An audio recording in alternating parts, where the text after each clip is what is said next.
Chapter number 7 circular and rotation motion. Circular motion.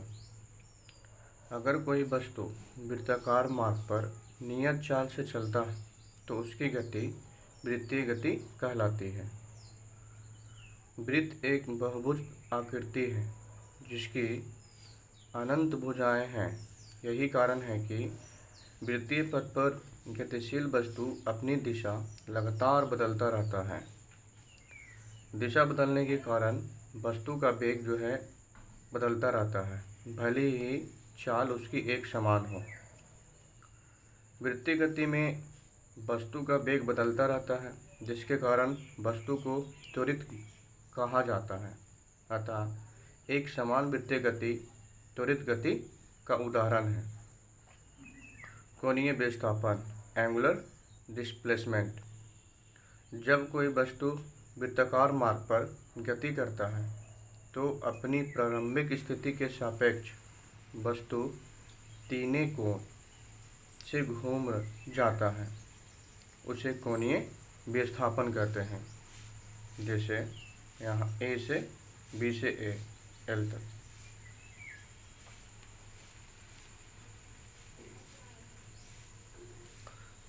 कोणीय विस्थापन theta बराबर चाप बटा त्रिज्या, मतलब ए बी बटा ओ ए बराबर एल बटा आर होगा। थीटा बराबर एल बटा आर। एल रेखीय विस्थापन है। रेखीय विस्थापन एल बराबर वृत्ताकार पथ की त्रिज्या मतलब आर गुने कोणीय विस्थापन क्यू होगा। कोणीय विस्थापन सदिश राशि है। इसका एसआई मात्रक रेडियन है। कोणीय विस्थापन की बीमा नहीं होती है, यह बीमाहीन भौतिक राशि है। कोणीय वेग एंगुलर वेलोसिटी। कोणीय विस्थापन के दर को कोणीय वेग कहते हैं। कोणीय वेग को W ओमेगा के रूप में लिखा जाता है। कोणीय वेग का एसआई मात्रक रेडियन प्रति सेकेंड है। रेडियन प्रति सेकेंड है। कोणीय वेग की बीमा T इनवर्स होती है।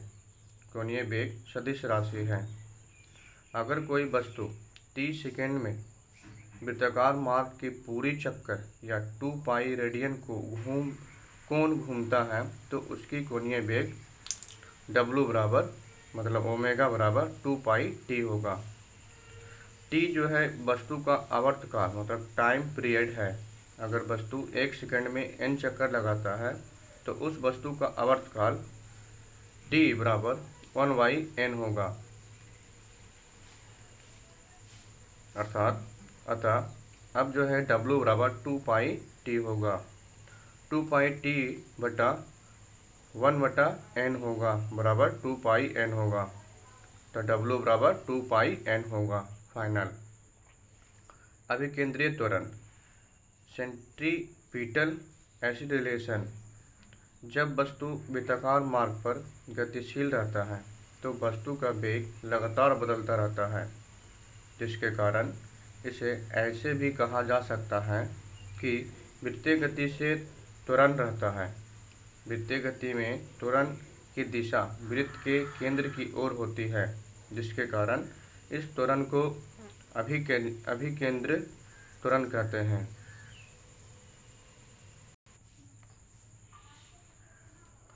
इस त्वरण की दिशा गति के दिशा के लंबवत होती है, इसलिए इसे अभिलंब त्वरण भी कहते हैं। अगर वस्तु r त्रिज्या वाले वृत्ताकार मार्ग पर v वेग से गतिशील हो तो अभिकेंद्र त्वरण A बराबर v स्क्वायर बटा r होगा। अभिकेंद्र बल सेंट्रीपिटल फोर्स। तो वृत्तीय गति पर वस्तु पर v स्क्वायर बटा r परिमाण का त्वरण जो है शून्य कार्य करता है। न्यूटन के गति नियम के अनुसार त्वरण किसी बल से ही उत्पन्न हो सकता है। वृत्तीय पथ पर गतिशील वस्तु पर एक बल कार्य करता है जिसकी दिशा जो है वृत्त के केंद्र की ओर होती है। इस बल को अभिकेंद्रीय बल कहते हैं। अभिकेंद्रीय बल बराबर द्रव्यमान गुने त्वरण होता है, मतलब m × v स्क्वायर बटा r होगा। तो mv² बटा r।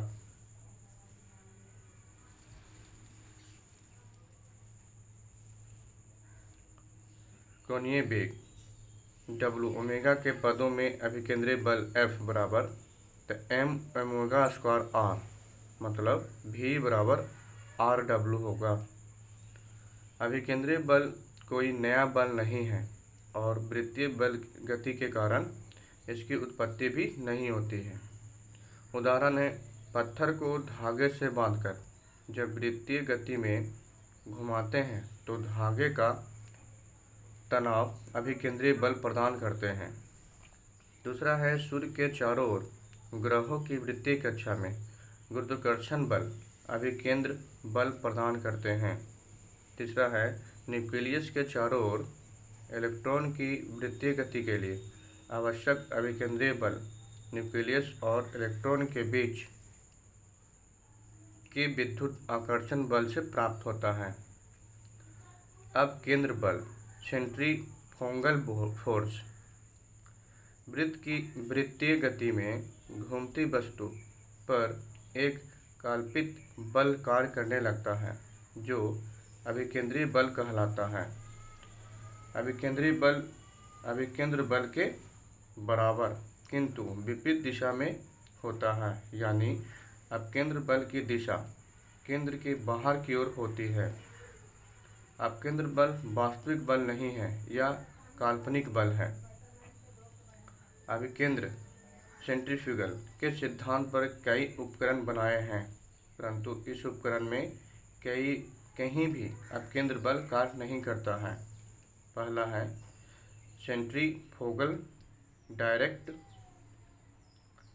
क्रीम स्पाइटर स्पीड गभोमर इंजन का चाल नियंत्रक सेंट्रीफ्यूगल पंप।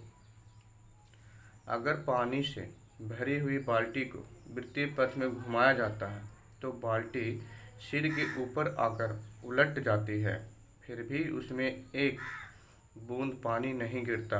ऐसा इसलिए होता है कि अभिकेंद्रीय बल पानी को बाल्टी की पेंदी की ओर दबाए रहता है।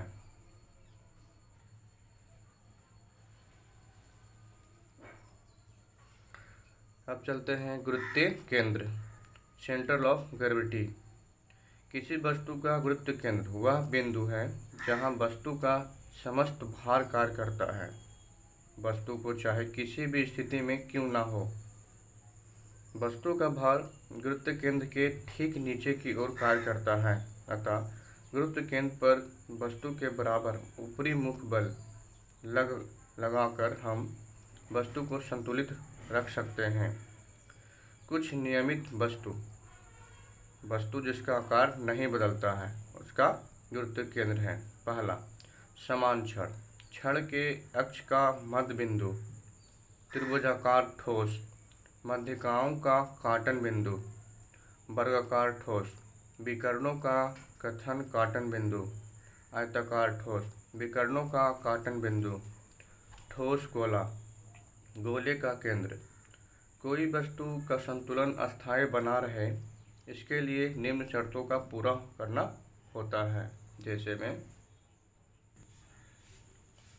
पहला है, वस्तु का गुरुत्व केंद्र अधिक से अधिक नीचा होना चाहिए। दूसरा है, गुरुत्व केंद्र से होकर गुजरने वाली ऊर्ध्वाधर रेखा मतलब वर्टिकली लाइन वस्तु के आधार से होकर गुजरनी चाहिए। उदाहरण है कि अस्थायी संतुलन प्राप्त करने के लिए पहाड़ पर चढ़ता व्यक्ति आगे की ओर झुकता है। झुकने से गुरुत्व केंद्र से होकर गुजरने वाली रेखा पैरों के पास आधार से होकर गुजरती है।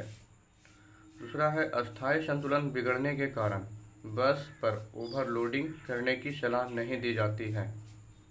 तीसरा है कि पीसा का ऐतिहासिक मीनार तिरछी होते हुए भी नहीं गिरती है, क्योंकि गुरुत्व केंद्र से होकर जाने वाली ऊर्ध्वाधर रेखा मीनार के आधार से होकर गुजरती है। घूर्णन गति, रोटेटरी मोशन। घूर्णन गति में कोई वस्तु एक निश्चित अक्ष के मतलब जीरो एक्सिस पर घूमता है। यह अक्ष जो है वस्तु के अंदर से गुजरती है। घूर्णन गति से वस्तु के भिन्न भिन्न भागों की रेखीय गति भिन्न भिन्न होती है।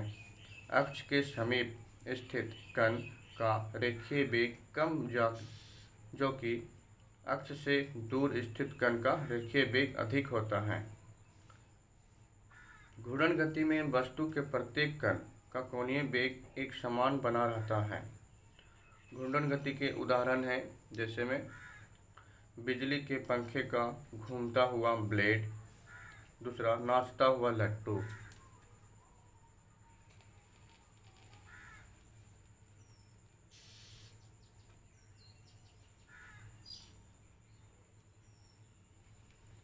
जड़त्व अघूर्ण मोमेंट ऑफ इनर्टिया, वस्तु का वह गुण जो उसकी घूर्णन गति की अवस्था में परिवर्तन का विरोध करता है, जड़त्व अघूर्ण कहलाता है।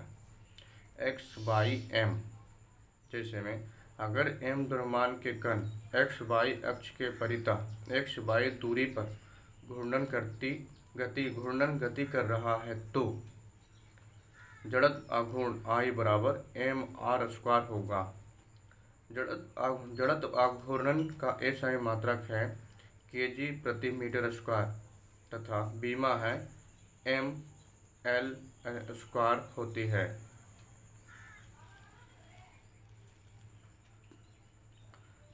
अब चलते हैं कोणीय संवेग एंगुलर मोमेंटम। घूर्णन गति कर किसी वस्तु का कोणीय संवेग बराबर होता है वस्तु का जड़त्व अघूर्ण गुने कोणीय वेग। L बराबर I बराबर ओमेगा या W। कोणीय संवेग का SI मात्रक होता है kg मीटर स्क्वायर प्रति सेकेंड या जूल सेकेंड होता है। इसकी बीमा ml स्क्वायर T इनवर्स होता है। घूर्णन करती वस्तु के गतिज ऊर्जा तथा कोणीय संवेग में संबंध है। गतिज ऊर्जा E के बराबर हाफ I W स्क्वायर होगा और कोणीय संवेग L बराबर I W होगा। E के मतलब गतिज ऊर्जा बराबर हाफ I स्क्वायर W होगा बराबर L स्क्वायर बटा Z I होगा। कहता है बल अघूर्ण टॉर्क्यू, किसी वस्तु को किसी अक्ष के परितः घुमाने के लिए बल की आवश्यकता होती है। बल द्वारा किसी वस्तु को अक्ष के परितः घुमाने की प्रवृत्ति को बल अघूर्ण कहते हैं। जैसे एक्स वाई डी और एफ।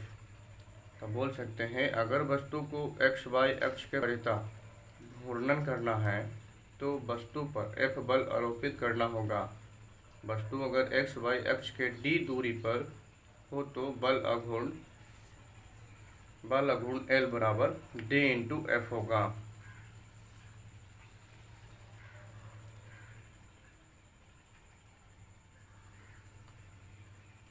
बल अघूर्ण बराबर एल बराबर बल मतलब एफ गुना बहुभुज मतलब डी होगा।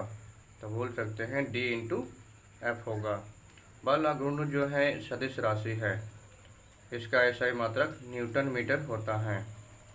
बहुभुज अक्ष एक्स वाई से वस्तु की दूरी t जितनी अधिक होगी बल अघूर्ण का मान उतना ही अधिक होगा और घूर्णन गति कराने के लिए समान बल आरोपित कर अधिक बल अघूर्ण प्राप्त किया जा सकता है। जैसे पहला, घरों में पीसने के काम में आने वाला जांता मतलब किरुन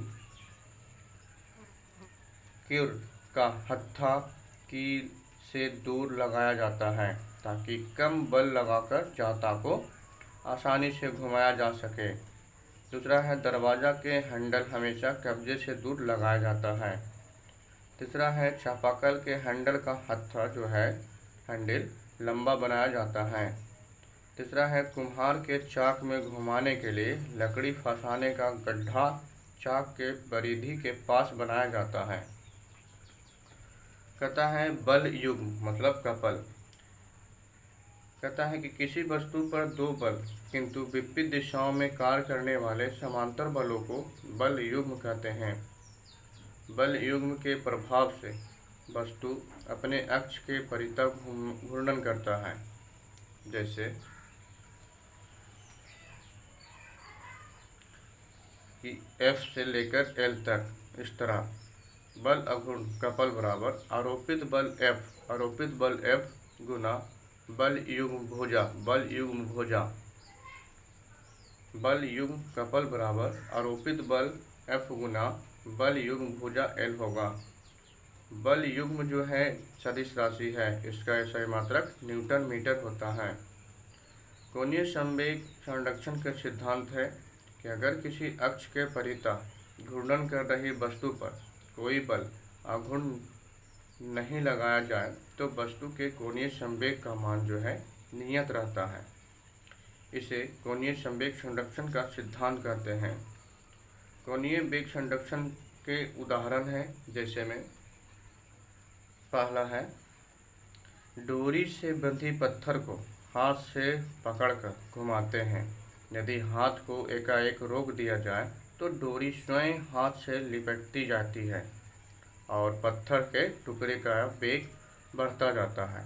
इसका कारण है कि पत्थर जैसे जैसे हाथ के समीप आता है उसका जड़त्व अघूर्ण घट जाता है और कोणीय संवेग संरक्षण सिद्धांत के अनुसार कोणीय वेग बढ़ता जाता है। दूसरा है कि व्यक्ति हाथ फैलाकर एक घूर्णी मंच मतलब टर्न टेबल पर खड़ा घूम रहा है। अगर व्यक्ति अपना दोनों हाथ अपनी ओर मोड़ ले तो मंच की गति तेज हो जाती है। इस कारण यह है कि व्यक्ति के हाथ अपने ओर मोड़ने पर जड़त्व अघूर्ण का मान घट जाता है और वेग और कोणीय वेग बढ़ जाता है। तीसरा है कि घूर्णन करने वाले डाइस मतलब चकती पर जब कोई मच्छर बैठता है तो द्रव्यमान बढ़ने से जड़त्व अघूर्ण का मान बढ़ जाता है। इसके फलस्वरूप कोणीय वेग घट जाता है। चौथा है कि पृथ्वी जब सूर्य के निकट आता है तो घूर्णन त्रिज्या का मान कम होता है, जिससे जड़त्व अघूर्ण का मान घट जाता है और पृथ्वी का वेग कोणीय वेग बढ़ जाता है। पांचवा है कि तैराक पानी में कूदने से पहले अपने हाथ पांव को मोड़ लेता है ताकि वह अपने जड़त्व अघूर्ण कम कर सके। ऐसा करने पर कोणीय संवेग संरक्षण सिद्धांत से वह हवा में आसानी से कलाप मतलब लोप लेता है, क्योंकि उसका कोणीय वेग बढ़ जाता है।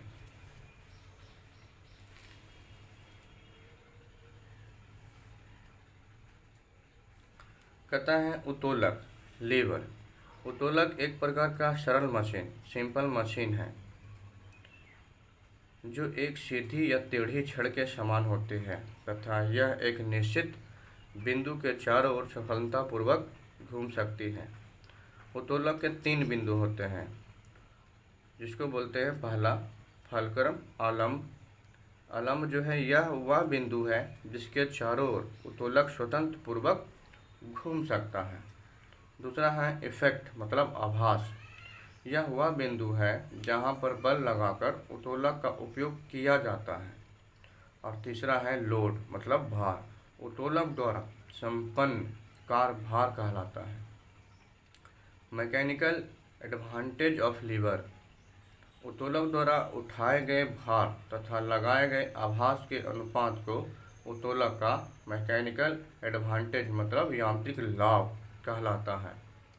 तो यांत्रिक लाभ बराबर होता है कि भार बटा आयास मतलब भार L बटा E।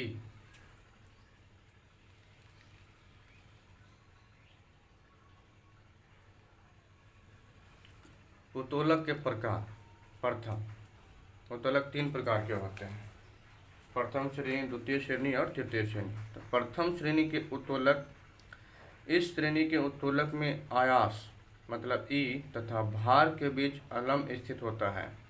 इस उत्तोलक का यांत्रिक लाभ 1 से कम या 1 से अधिक या 1 के बराबर होता है।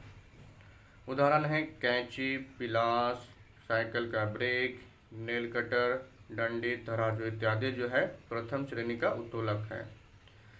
द्वितीय श्रेणी के उत्तोलक, इस श्रेणी के उत्तोलक आलम्ब तथा आयास के बीच भार अवस्थित होता है। इस उत्तोलक का यांत्रिक लाभ हमेशा जो है 1 से अधिक होता है। जैसे उदाहरण है नींबू निचोड़ने की मशीन, तंबाकू काटने वाला मशीन, पहिया, कब्जे पर घूमने वाला दरवाज़ा, एक पहिया वाला कूड़ा गाड़ी, सरौता इत्यादि। ये सब जो है द्वितीय श्रेणी का उत्तोलक है। तृतीय श्रेणी के उत्तोलक, इस श्रेणी के उत्तोलक में अलम्ब एवं भार के बीच आयास स्थित होता है। इस प्रकार के उत्तोलक का यांत्रिक लाभ हमेशा एक से कम होता है। मतलब उदाहरण है जैसे चिमटा, मनुष्य का हाथ, किसान का हल इत्यादि। ये सब तृतीय श्रेणी के उत्तोलक है। अब चलते हैं, कहता है कि रेखीय गति तथा घूर्णन गति की तुलना, कि रेखीय गति कौन है और घूर्णन गति कौन है। तो रेखीय गति द्रव्यमान m, विस्थापन s, वेग v, त्वरण a, तो मतलब a बराबर v माइनस u बटा t होगा।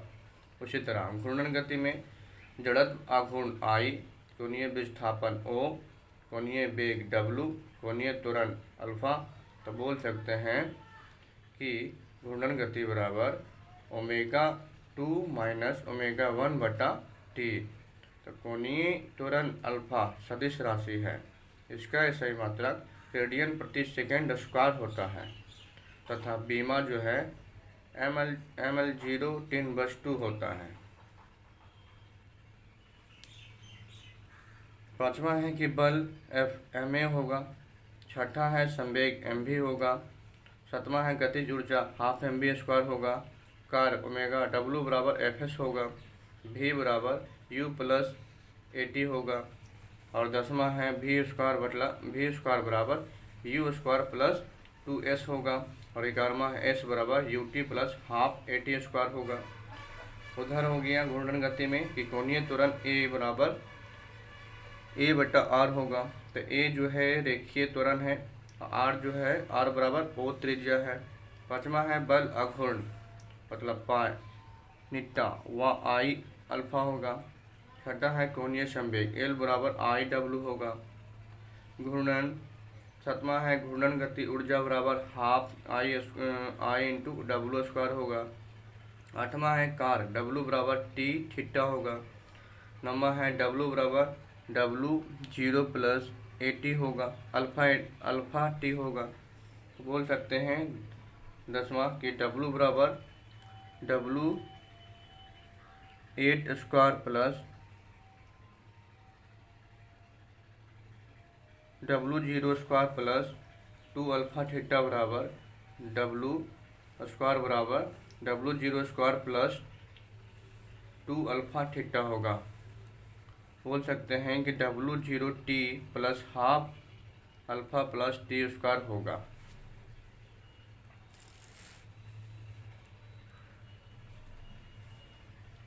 बल का आवेग इम्पल्स ऑफ फोर्स, बल तथा जब तक बल लगता है उस समय अंतराल के गुणनफल को बल का आवेग कहते हैं। अगर F बल किसी वस्तु पर T1 से T2 समय तक लगता है तो बल आवेग बराबर F गुना T2 माइनस T1 होगा। आवेग का ऐसा मात्रक kg मीटर प्रति सेकेंड होता है। इसका तथा इसकी बीमा ml T इनवर्स होता है। बल का आवेग वस्तु के रेखीय संवेग के परिवर्तन के बराबर होता है। तो आवेग बराबर P2 माइनस P1 होगा। किसी वस्तु पर प्रबल बल अल्प समय तक लगे तो वस्तु का संवेग में काफ़ी परिवर्तन आ सकता है। ऐसे बल को आवेगी बल इम्पल्सिव फोर्स कहते हैं। टक्कर, कोलिशंस एवं विस्फोट एक्सप्लोशन किस समय उत्पन्न बल आवेगी बल के उदाहरण हैं। समांतर टक्कर में बहुत कम समय लगता है परंतु वस्तुओं के संवेग में बहुत अधिक परिवर्तन होता है, जिसके कारण आवेगी बल का परिमाण बहुत अधिक प्रबल होता है। जैसे में उदाहरण है, पहला कि क्रिकेट का खिलाड़ी तेजी से आती हुई गेंद को पकड़ते समय अपने हाथ को थोड़ा पीछे की ओर हटा लेता है, क्योंकि कैच लेने की क्रिया में खिलाड़ी के हाथ में धक्का मतलब बल का आवेग संवेग परिवर्तन के बराबर होता है, चूँकि आवेग बराबर बल गुने समय अंतराल होता है, अतः खिलाड़ी जितना अधिक समय गेंद को रोकने में लगाएगा उतना ही उसके हाथ में धक्का कम लगेगा। इसलिए खिलाड़ी गेंद के हाथों में आते ही अपना हाथ पीछे खींचता है और इस प्रकार खींचता है कि टी समय का मान बढ़ जाए, जिससे एफ का मान कम हो।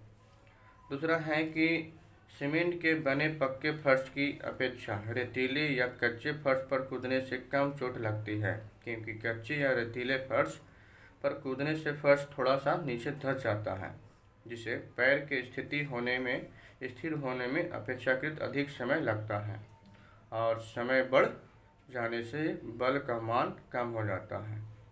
यही कारण है कि ऊंची कुश्ती के लिए जमीन मुलायम रखी जाती है। तीसरा है कि कार में स्प्रिंग और धक्का अवरोध का उपयोग ऊंची नीची अथवा टेढ़ी मेढ़ी सड़कों पर चलते समय लगने वाले झटकों को काफ़ी हद तक कम करने के लिए होता है।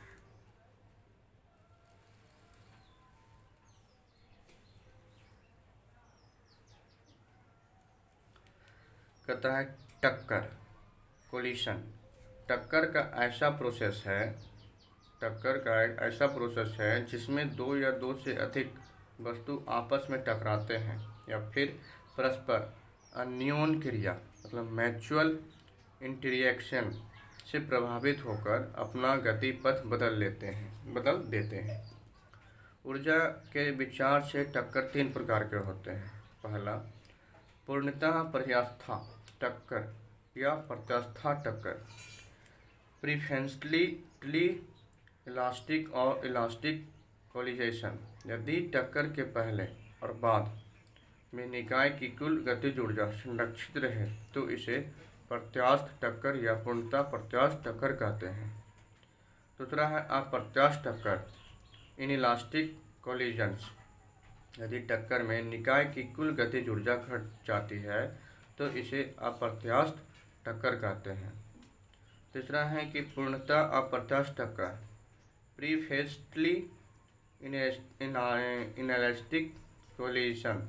यदि दो वस्तु टक्कर के बाद एक साथ सट जाए तथा एक ही साथ गतिशील हो तो इसे पूर्णतः अप्रत्यास्थ टक्कर कहा जाता है। चौथा है विस्फोटी टक्कर, एक्सप्लोसिव कोलिजन्स। यदि दो वस्तु की टक्कर के क्रम में उनका कोई विस्फोट पदार्थ अचानक विस्फोट कर दे तो निकाय की गतिज ऊर्जा अचानक बढ़ जाती है, किंतु निकाय का कुल संवेग हमेशा नियत रहता है। इस प्रकार के टक्कर को विस्फोटी टक्कर कहा जाता है। नोट कहता है कि टक्कर के सभी प्रकारों में गतिज ऊर्जा अनिवार्यतः अचर नहीं रहती, लेकिन रैखिक संवेग अनिवार्यतः अचर रहता है। अब जाते हैं क्वेश्चन आंसर। पहला कहता है कि आर त्रिज्या वाली वृत्तीय कक्षा में एक समान चाल भी से गतिमान एम द्रव्यमान के वस्तु पर लगने वाले अभिकेंद्रीय बल का मान बराबर होता है तो mv² बटा r होगा। दूसरा क्वेश्चन कहता है कि जब कोई कण किसी वृत्त के चारों ओर घूमता है तो वह बल जो इसे एक समान गति से गतिमान रखता है कहा जाता है अभिकेंद्र बल। तीसरा है कि नियत चाल से एक वृत्त में चलती वस्तु का अंदर की ओर त्रिज्या त्वरण होता है। छठा है कि किसी कण का समरूप वृत्तीय गति में होता है तो परिवर्तनशील वेग परिवर्तनशील त्वरण। पांचवा है कि जब दूध को मथा जाता है तो मक्खन इससे अलग होता है, जिसका कारण है अभिकेंद्र बल। एक साइकिल सवार एक मोड़ पर घूमते समय अंदर की ओर झुक जाता है क्योंकि उससे अधिक अभिकेंद्र बल मिलता है। सातवां है कि मोड़ के निकट सड़क को ढाल बनाया जाता है जिससे कि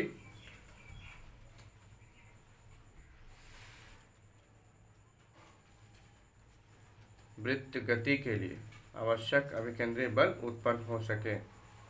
8वां है कि एक साइकिल सवार भी चाल से चलता हुआ मोड़ पर, जिसकी त्रिज्या r है, मुड़ता है। ऊर्ध्वाधर से उसके झुकाव का कोण जो है थीटा के लिए सूत्र होगा, तो टाइन थीटा बराबर हो जाएगा v²/rg। एक समान कोणीय वेग से एक वृत्ताकार पथ पर गति करती हुई वस्तु का त्वरण स्थिर रहता है, तो सिर्फ परिणाम में। 10वां कहता है कि एक मोटर गाड़ी जिसका द्रव्यमान 500 kg है, एक मोड़ पर घूमती है। मोड़ की त्रिज्या 60 मीटर है। यदि घर्षण गुणांक 0.75 है तो महत्तम चाल कितना होगा जिससे मोटर गाड़ी का मोड़ा जा सके? तो g बराबर 9.8 मीटर पर सेकेंड स्क्वायर लेने पर 21 मीटर पर सेकेंड होगा।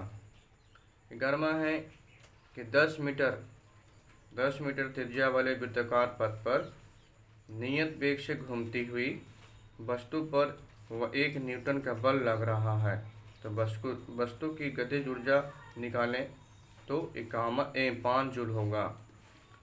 बल और समय का जब तक बल कार्य करता है तो गुणनफल कहा जाता है आवेग का। एक जेट इंजन कार्य करता है तो रेखीय संवेग संरक्षण के सिद्धांत पर। चैप्टर नंबर क्वेश्चन 14, द्रव्यमान m तथा वेग v से चलता हुआ वस्तु दीवार से लंबवत टकराता है और टक्कर के बाद उसी वेग से लौटता है, तो दीवार को दिया गया संवेग 2mv होगा। 1g और 4g वाले दो गतिमान पिंडों की गतिज ऊर्जा समान है, उनके रैखिक संवेग का अनुपात होगा तो 1:2। यदि 1 kg द्रव्यमान को एक पिंड की गतिज ऊर्जा 1 जूल हो तो इसकी चाल होगी तो √2 m प्रति सेकेंड, मतलब मीटर प्रति सेकेंड। पूर्णतः प्रत्यास्थ टक्कर में संवेग एवं गतिज ऊर्जा दोनों संरक्षित रहते हैं।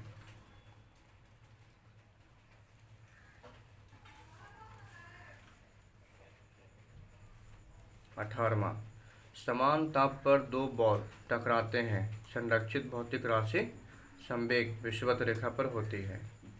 यदि पृथ्वी के ध्रुवों की बर्फ पिघलकर भूमध्य क्षेत्र में आ जाए तो दिन रात की अवधि जो है बढ़ जाएगी। जब किसी निकाय में क्रियाशील बल आघूर्ण शून्य हो तो निम्नलिखित में कौन सा अचर होगा? तो कोणीय संवेग होगा।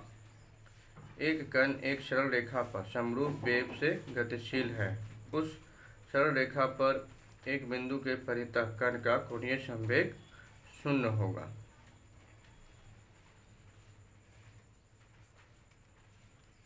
बसना है कि 1 मीटर त्रिज्या का एक पहिया प्रति मिनट 30 चक्कर लगाता है। पहिए की कोणीय चाल होगा तो पाई रेडियन प्रति सेकेंड होगा। यदि घूमते हुए टेबल पर एक मनुष्य अपना हाथ फैलाकर चक्रीय गति कर रही हो तो जब वह अपने हाथ को झुकाएगा तो उसकी चक्रीय दर बढ़ जाएगी। कोणीय संवेग का SI मात्रक होता है kg मीटर स्क्वायर प्रति सेकेंड। द्रव्यमान m द्रव्यमान का एक पिंड किसी अक्ष के परितः समरूप कोणीय वेग ओमेगा से परिभ्रमण कर रहा है तो उस अक्ष के परितः पिंड का जड़त्व आघूर्ण I है। उस पिंड का कोणीय संवेग होगा तो I ओमेगा। जड़त्व आघूर्ण का SI मात्रक है तो kg मीटर स्क्वायर। यदि किसी घूमती हुई वस्तु का जड़त्व आघूर्ण उसके द्रव्यमान के पुनर्वितरण के कारण बढ़ जाता है तो इसका कोणीय वेग घट जाता है। वस्तु की एक समानुवृत्तीय गति में त्वरण त्रिज्या के सीधे में भीतर केंद्र की ओर लगता है। आगे हैं वृत्ताकार पथ पर गतिमान यंत्र में एक यात्री अपकेंद्र बल का अनुभव करता है। तीसरा है कि वेग और त्वरण की दिशा एक दूसरे के लंबवत होती है। तो वृत्तीय गति में वृत्तीय गति करते हुए पिंड की चाल और पथ की त्रिज्या दोनों को दोगुना कर देने पर अभिकेंद्र बल दोगुना होगा। कहता है कि पृथ्वी सूर्य के चारों ओर तथा चंद्रमा पृथ्वी के चारों ओर घूमता है, तो अभिकेंद्र बल के कारण एक क्षैतिज वृत्त में स्थित चाल से घूमती हुई वस्तु के लिए नियत रहता है गतिज ऊर्जा। जब वस्तु वृत्ताकार मार्ग पर एक समान कोणीय वेग से गतिमान है तब कोणीय त्वरण का मान होगा 0। यदि भार W है तथा आयास P है तो उत्तोलक यांत्रिक लाभ होगा W/P। एक सरल मशीन 120 kg के प्रयास से 720 kg भार उठा सकता है, तो मशीन का यांत्रिक लाभ है 6। 720/120 × 6। प्रथम श्रेणी के उत्तोलक का उदाहरण है कैंची। एफर्ट क्या है? तो वह बिंदु जो उत्तोलक पर लगाया जाता है किसी स्थिर अक्ष के परिक्रमण कर रही वस्तु में होगी, तो वृत्तीय गति और घूर्णन गति। घड़ी के सेकंड की सुई की कोणीय चाल होगी तब पाई/30।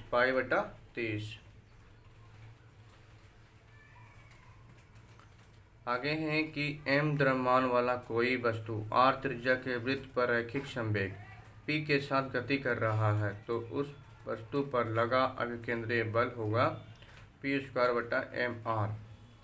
कोणीय संवेग इसके बराबर है तो जड़त्व आघूर्ण गुणे कोणीय वेग।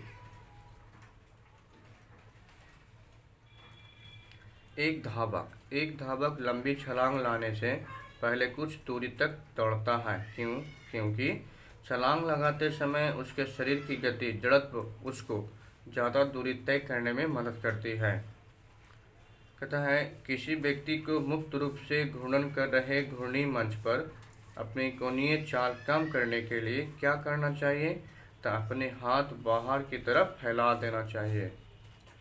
अगला है कि डोरी से बंधे हुए एक पत्थर को तेजी से वृत्त में घुमाया जाता है। घुमाते समय अचानक डोरी टूट जाती है तो पत्थर जो है स्पर्श रैखिक उड़ जाता है। आगे है कि एक भू उपग्रह अपने कक्ष में निरंतर गति करता है, तो यह अभिकेंद्र बल के प्रभाव से होता है जो प्राप्त होता है पृथ्वी द्वारा उपग्रह पर लगने वाले गुरुत्वाकर्षण बल से।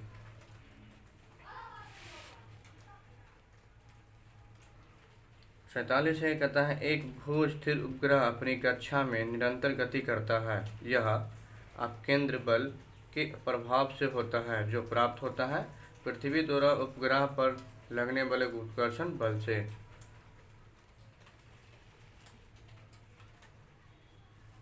वॉशिंग मशीन का कार्य सिद्धांत है अपकेंद्रन बल। जब पानी की बाल्टी काफ़ी तेज़ी से उधर उधर वृत्त में घुमाई जाती है तब पानी बाल्टी से उसकी उच्चतम स्थिति से भी नहीं गिरता। क्योंकि अपकेंद्र बल पानी के वजन से अधिक होता है। अगला है कि जब दूध को प्रबल ढंग से माथा जाता है तो उसमें से क्रीम किस कारण से अलग हो जाती है? तो अभिकेंद्रीय बल के कारण। साइकिल चलाने वाला मोड़ लेते समय क्यों झुकता है? क्योंकि वह झुकता है ताकि गुरुत्व केंद्र आधार के अंदर बना रहे, वह उसे गिरने से बचाया जाए। निम्न में से कौन सा नियम इस कथन को वैध ठहराता है कि द्रव्य का ना तो सृजन किया जा सकता है और न ही विनाश? तो द्रव्यमान संरक्षण का नियम।